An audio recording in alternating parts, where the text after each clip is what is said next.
the integumentary system. Okay, first of all, before we start, I want to show you this gruesome picture.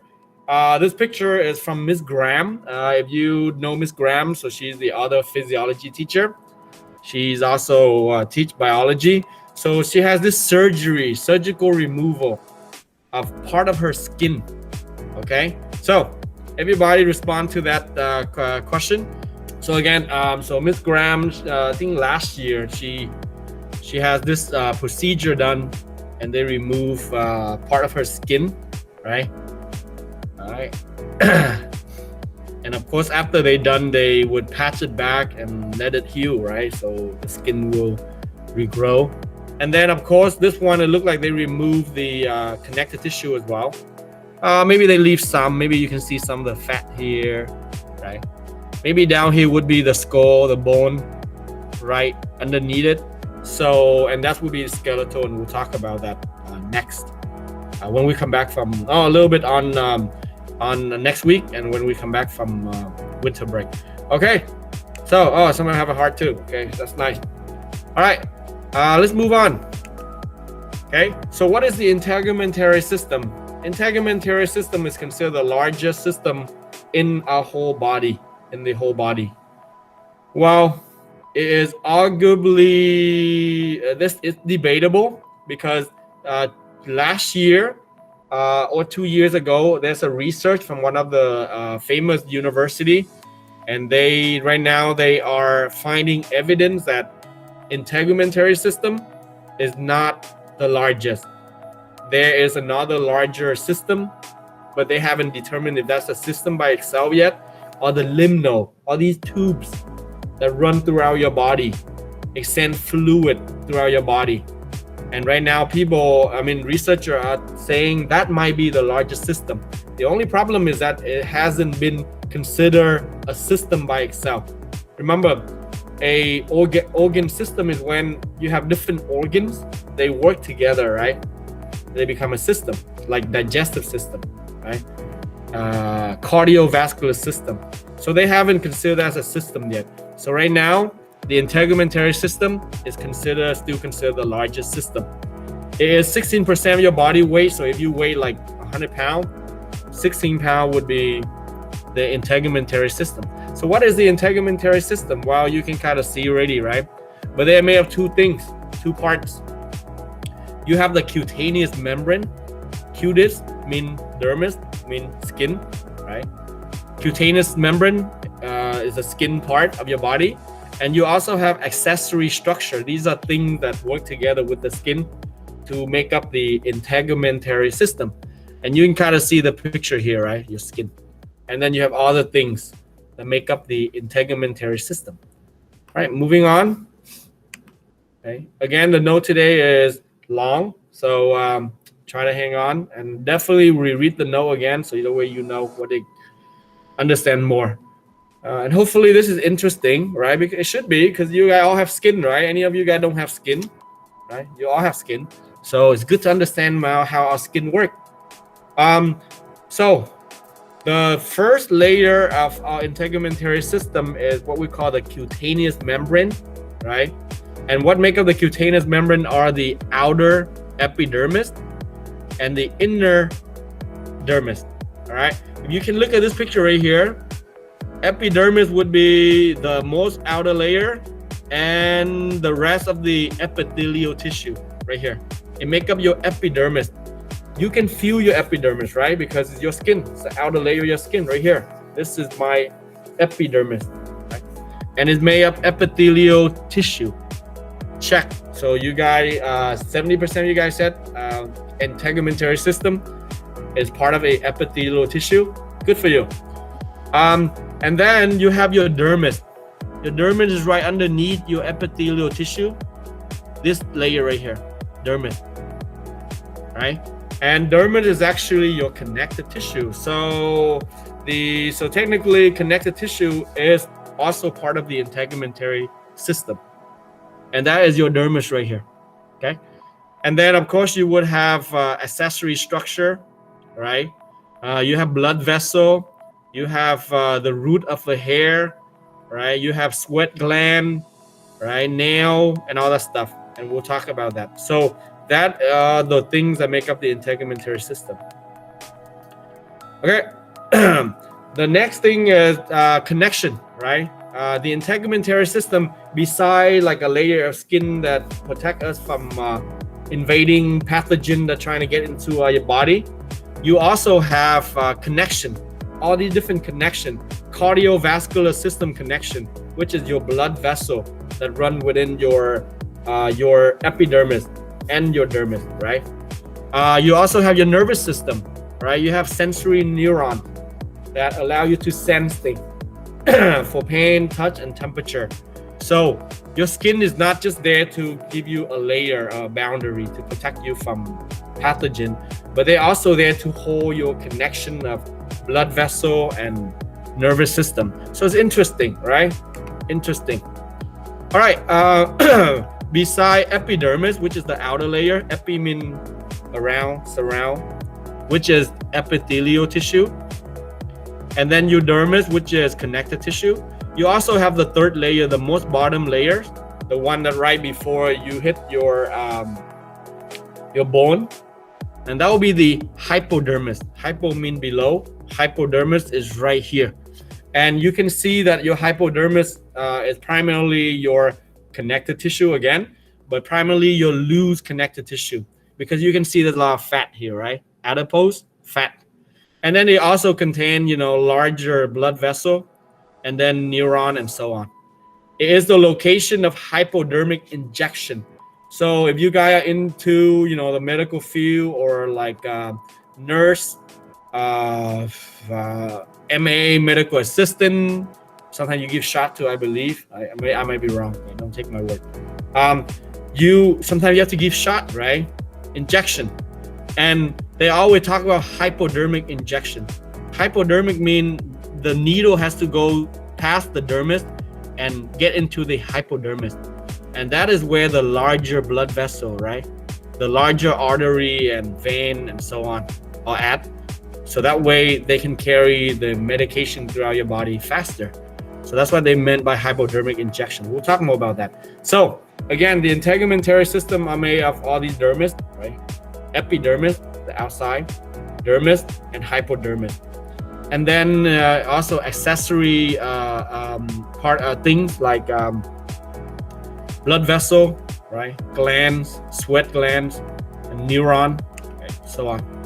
All right, the function of the integumentary system is the skin, right? Protecting us from pathogen, protecting our organs. It also excrete salt, right? Sweat, water, right? It also maintain a body temp to give it insulation, all the fat, right? Insulation, evaporation. It has sweat gland to cool our body down. It also produce melanin, and we'll talk about melanin next, and keratin next. It also make vitamin D. We'll talk about the importance of vitamin D. It also store lipids, fat, and then it also for detection of touch, pressure, right? Feelings. All right, and those are the job of the integumentary system. Let's talk about the epidermis really quick, okay? So you have the epidermis, right? You are feeling your epidermis right now. So if you want, you can take your hand and rub your epidermis, right? That's your epidermis. That is epithelial tissue, right? And you gotta remember, skin is squamous epithelial, stratified squamous epithelial tissue, right? Stratified because they have multiple layers. Squamous because it's squishy, right? It's not a queue or a column, okay? So your epidermis is called avascular. Avascular means there's no blood vessels there. That means if you have a cut on your epidermis, you wouldn't be bleeding, no bleeding. But if you cut deeper into your dermis, then it'll be bleeding. So anytime you have a cut and it bleed, that means you cut into your dermis. If you just have a cut and there's no bleeding or anything, then you just cut into only your epidermis. All right, so remember that epidermis is avascular. It also allow the diffusion of things from the dermis. So your dermis is right underneath, so it allow things to diffuse, like sweat gland and so on. It contains a lot of these cells called keratinocytes. Keratinocyte are cells that make up keratin. And keratin is like the component that make up your nail, right? Your skin, and so on. All right. So keratin. Let's take a look more. Moving on. So when we talk about epidermis, we describe two types of skin: thin skin and thick skin, right? Sometimes we use the word thick skin for people who like really tough and they don't easily get hurt. And thin skin are people that easily get hurt. Their feeling get hurt easily, and so on.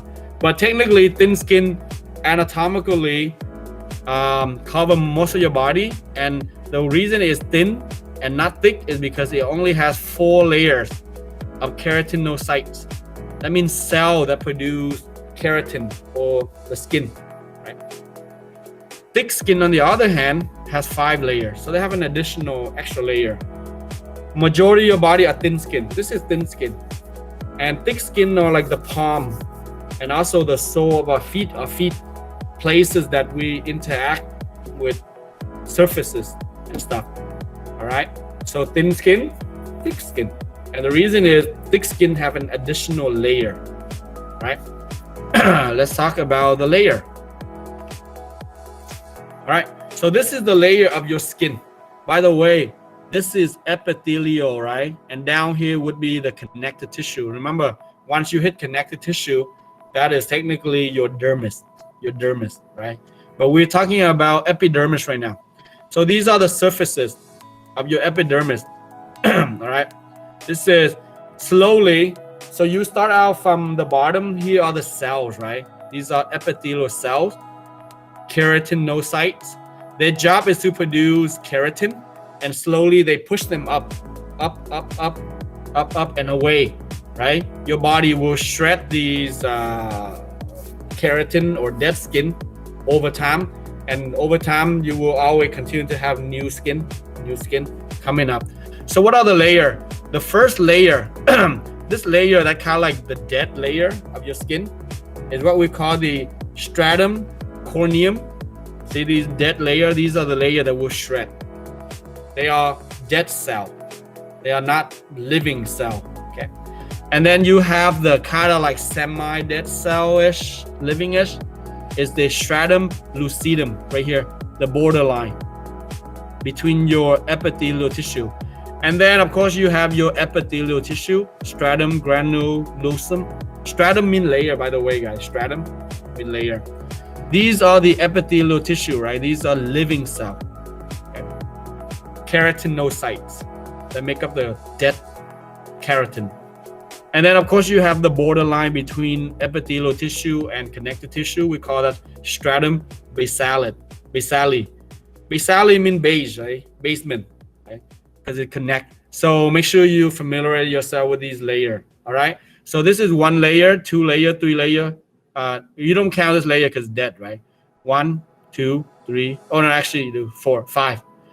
So stratum corneum, right? So this is 5 layers. So this is thick skin.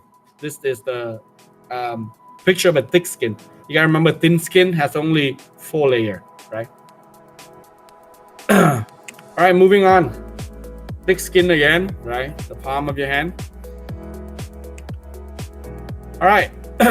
So you gotta remember that bottommost layer of your epidermis, the stratum basale. This is the borderline between epithelial and connective tissue, right? That layer is very important because it contains a lot of cells that has to do with controlling your epidermis. You have Merkel cell, which is found in hairless skin, and this is the cell that respond to a trigger nervous system, right? It has sensory neuron that allow us to feel things. Merkel cell. Any place on your body that's hairless, that contain Merkel cell. Okay. Melanocyte, that's another cell that contains inside this layer, stratum basale, the bottommost layer. Melanocyte are cells that produce melanin, and melanin has to do with your skin tone, right? Skin tone. You dark or you light skin tone, depending on if you have a lot of these cells, and we'll talk about them next. All right, you gotta remember stratum basale will be the bottom here, and then if you jump up, the next The layer in between the dead and the living is what we call stratum granulosum. This is the layer that kind of stop dividing. The cell don't divide anymore because they're dying. This is the layer that slowly convert things into keratin, which is like fibrous protein, tough. They kind of like dead cell, right? They make up the hair and the nail in our body, keratin, and they produced by keratinocytes, right? Keratinocytes, cell that produce a keratin. Right. Any questions so far, guy? Any questions so far? Let me know. Any questions so far? No? Okay, thank you, Jennifer. All right, and then you have stratum corneum, right? The horn layer. Let's go back to it. Where's stratum corneum right here? This is the layer that all dead stuff, a lot of keratin, right? They're about to shred off your body and become, dirt, right? Stratum corneum. So your dead skin, the last layer of your epidermis, they shred every 15 to 30 days.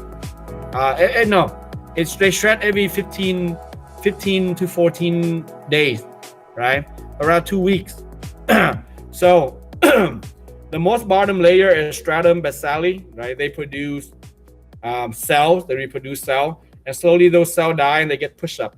So every 15, 14 days, like 2 weeks, they will be shredded and they'll leave your body, right? And we call that keratinization. That means the cell that die, they will be filled up with keratin, right? Keratinocytes, and they will disappear from your body, right? Skin life cycle. So around 14 days, around 15, 14 days, our skin shred. Yeah. That's why wash your bed sheet and stuff, because every 14, 15 days, you have a lot of dead skin on them. All right, moving on. Skin color. Skin color is important, right? Because, we all know we have different skin color, skin tone. Skin color is influenced by two pigments. There are two pigments that give us all the skin tone in this world. You have carotene. This is the pigment that makes your skin look orangish, yellowish. All right, or AKA President Trump. He either tan too much or he has a lot of carotene in his pigment. And then the other is melanin, which is make it yellow, brownish, black pigment, right? Give you that darker or lighter skin tone. And melanin is produced by melanocyte, okay? So these are the two pigments that make up all the skin. So that's why we all have different skin tone, because of these two pigments.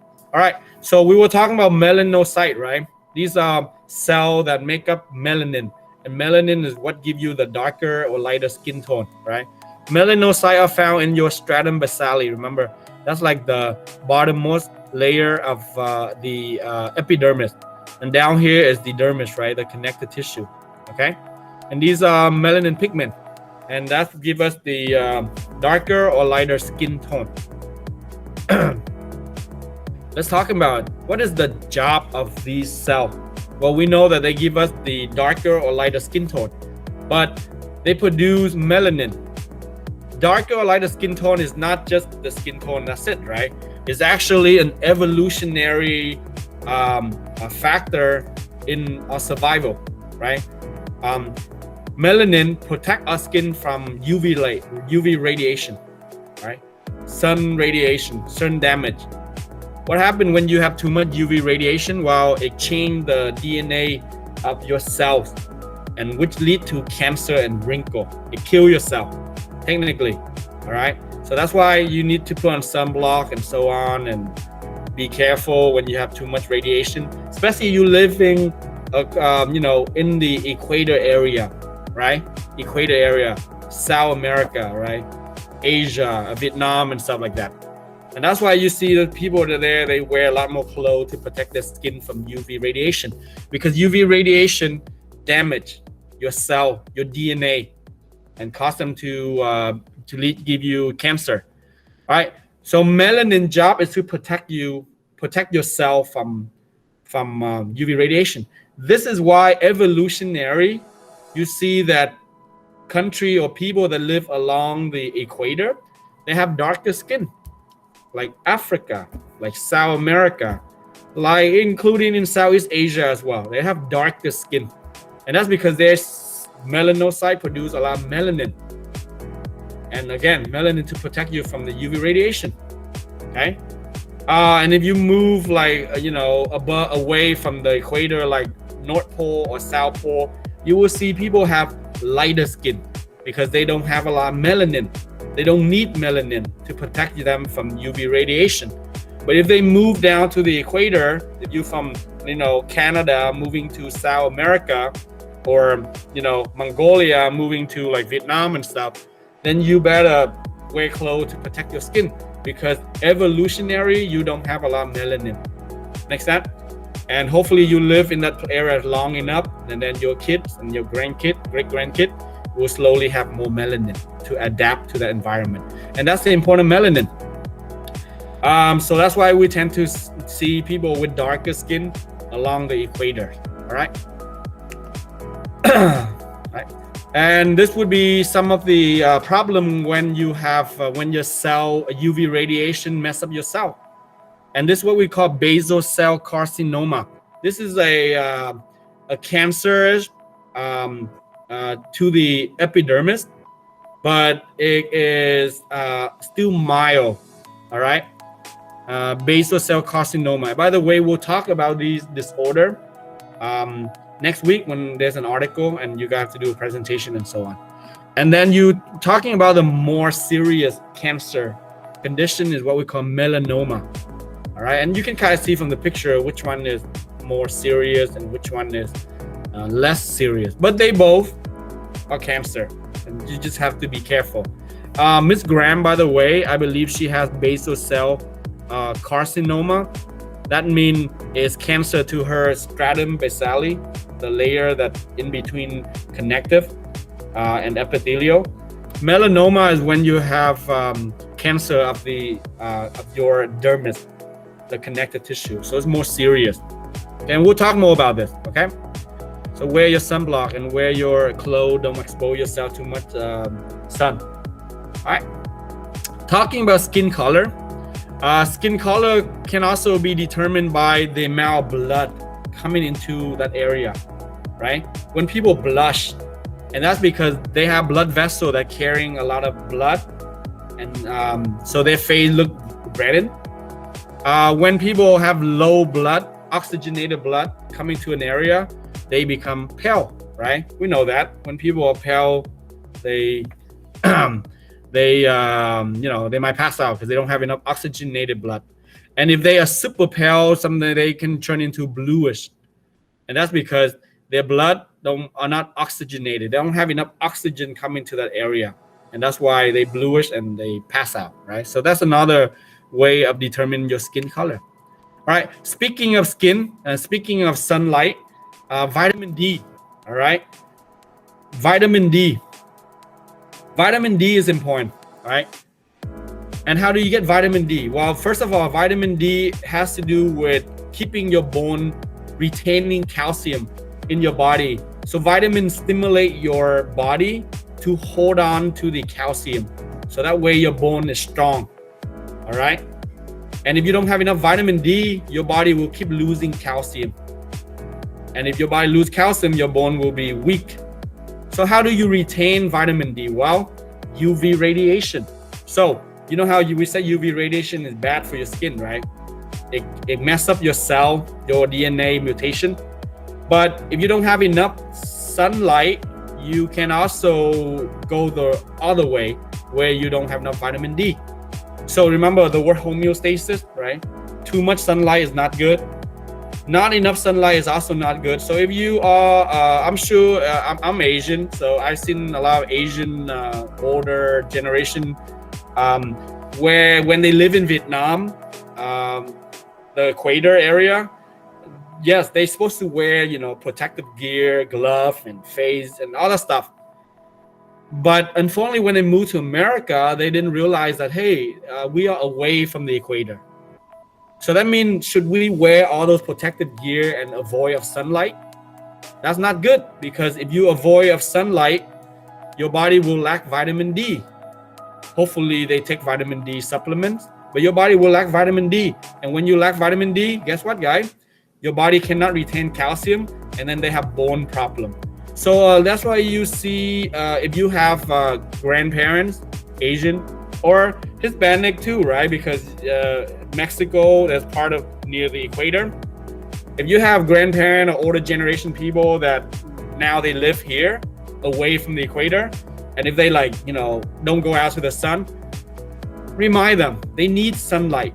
They need sunlight, because if they don't have sunlight, they don't have vitamin D. And if they don't have vitamin D, their body bone will be super weak. And that's why when they get older, they have bone problem. And that's why people that live, near the North Pole and South Pole, they have to take supplement because they lack sunlight there. All right. So there's good and there's bad about sunlight. And you definitely will need some sunlight, but you don't need a lot. All right. So keep in mind, it can cause, if you don't have enough vitamin D, it can cause what you call rickets. Rickets is like this formation of your bone, because your body don't have enough calcium, so your bone are like weak. All right. And so if you have parents that are like hiding, when they go outside, remind them they need some vitamin D. Or if they want to do that, then they better drink some vitamin D supplements, or else their bone will be weak as they grow older and older. All right. Moving on. Let's move quick because we need to do the quiz. All right. The dermis, right? We just finished talking about the It's less than 20. interesting Less skin than 20 color, minutes. vitamin D. Now we move on to the dermis, Less than which 20 is the minutes. second place. And the dermis are divided by papillary layer and reticular layer. Papillary layer is technically the upper layer, right? Right here. You can use a picture. Papillary layer is a layer here, the one that connects to the epithelial tissue or the epidermis. Reticular would be the one near the bottom. So how are they similar and different? Well, they're similar because they connect the tissue. They're different because papillary layer contain a lot of areolar tissue. It also the place that hold a lot of capillary, smaller blood vessel. As you go down to the reticular, the blood vessel are bigger and thicker, and that's the reticular layer. And it consists of dense, irregular connective tissue. So you can kind of see, this is areola, which is connective tissue proper. You gotta remember proper. And dense connective tissue is also connective tissue proper, but they're irregular because they're patterned. They are not in one direction. Right? They are like everywhere. Okay. But again, this is where you contain collagen and elastic fiber. This is the layer that make you, your skin healthy. Collagen and elastic fiber. Moving on. All right. The dermis, right? The dermis is also another place that when your dermis is not healthy, you have saggy and wrinkled skin because you lose the elasticity. Remember, collagen and elastic fiber are connective tissue, and they are here. And if you lose them because you don't take care of them, then you tend to look older because you don't have the elasticity. It can cause by dehydration, not drinking enough water. So drink water, guy. Age, just getting older. Hormonal change or UV exposure, too much sunlight. And then we also want to mention stretch mark, right? Well, everybody know what stretch mark is, right? If somebody who's pregnant, stretch mark is when your dermis it stretch too fast. Right? So your body doesn't have time to kind of accommodate to that. For example, somebody who's pregnant, right? Their abdomen area, it stretch, the skin there stretch too fast that it leaves stretch mark, right? Once they give birth, then they have stretch mark. Also weight gain, right? When you weight gain too fast, your body can't accommodate that. So your dermis, your skin has to expand and it stretch. And when you lose weight, you have stretch mark from the weight gain. Okay. Dermis, again, dermis is where I can have a lot of blood vessel. All right. Again, the upper layer, papillary layer, contain like smaller capillary, and down here is bigger. And it also contain the nerve. All right. Um, sensory receptor. If you have light touch, if you just lightly touch your skin, and you feel the touch, light touch, likely you only affect the papillary layer. But if you press down the skin, right, deep pressure, then likely you have reached that reticular layer. Okay, so that's the difference between how you feel the first layer and the second layer and the dermis, the skin. All right, and then you have the hypodermis, which is right below, and this is the layer that contains a lot of adipose fat. This is the layer at the bottommost, so it stabilizes the skin. It allows separate movement, allow things to move back and forth, right? And this is a play where you have very few capillary. This is primarily adipose and areolar. And this is a play for injection, right? Subcutaneous injection or hypodermis injection. Because this is a play that contains a lot of larger blood vessel, right? Artery and vein. So if you want medication to get through your body faster, then you need to do a hypodermic injection. Right? So hopefully one day you get involved in the medical field, you learn about that. And then let's go over hair really quick. All right, something that Mr. Bao lack of all the time, but let's explain how your hair grow, right? Because you male student out there, or even female as well, right? Female as well, but less likely. You might have to experience this one day. So let's talk about hair follicle, sebaceous gland, sweat gland, and nail. Remember, these are considered accessory, right, to your integumentary system. Hair follicle, right? Hair follicle is within your dermis, and this is the living part of the hair.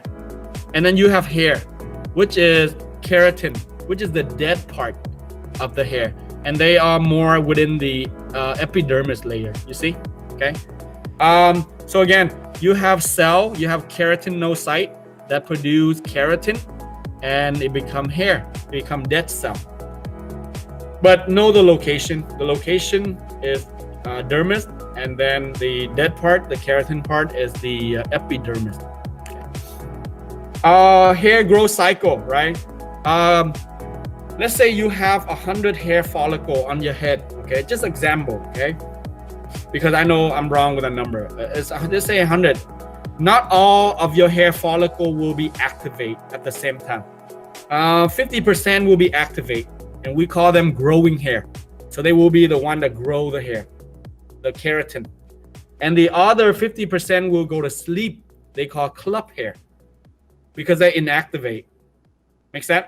So then they rotate, and then once in a while the other 50% that will activate, they go to sleep.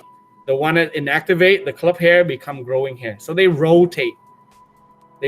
So again, your head have, let's say, 100 hair follicle. Not 100 of them will be activated at the same time. They rotate. People that are bald, right, like me, their hair follicle, instead of growing and then rotate to club and then club become growing again, they all go into club hair. All right, so they are inactivate. Their follicle is sleeping. So when they develop medication or things that for hair regrowing, they need to find a way to activate the follicle for it to start producing hair again. And again, we know that is something that they are still working on because they still don't have the medication to activate your hair follicle yet. So that's hair. And then I want to talk about sebaceous gland really quick, guys. Then beside hair, you also have sebaceous gland. Sebaceous gland is what makes your skin oily. It is an evolutionary development.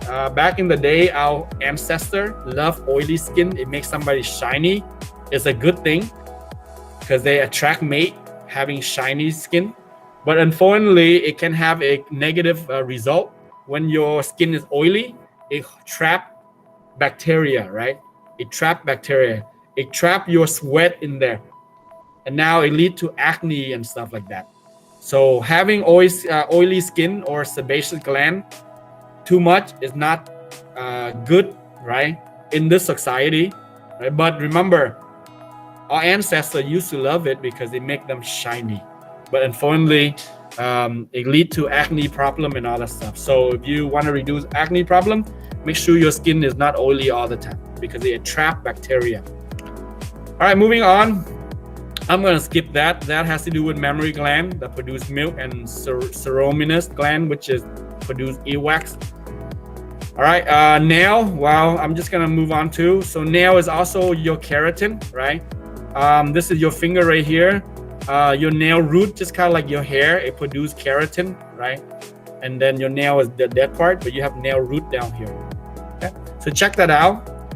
And then repair an integument. So let's say what happened when you have a cut. Well, when you have a cut through your epidermis and dermis, the first thing is your body will send out these cell macrophage. These connective tissue cell that come in and destroy the bacteria, and then you start having you have migrating epithelial cell that kind of cover slowly, and then over time it become a scalp, right? A scalp, and then that scalp will be removed, and then your hair, your skin start to grow back, scar tissue, but they start to grow back, and both your epithelial and also connective tissue to give you to heal up that cut area. All right.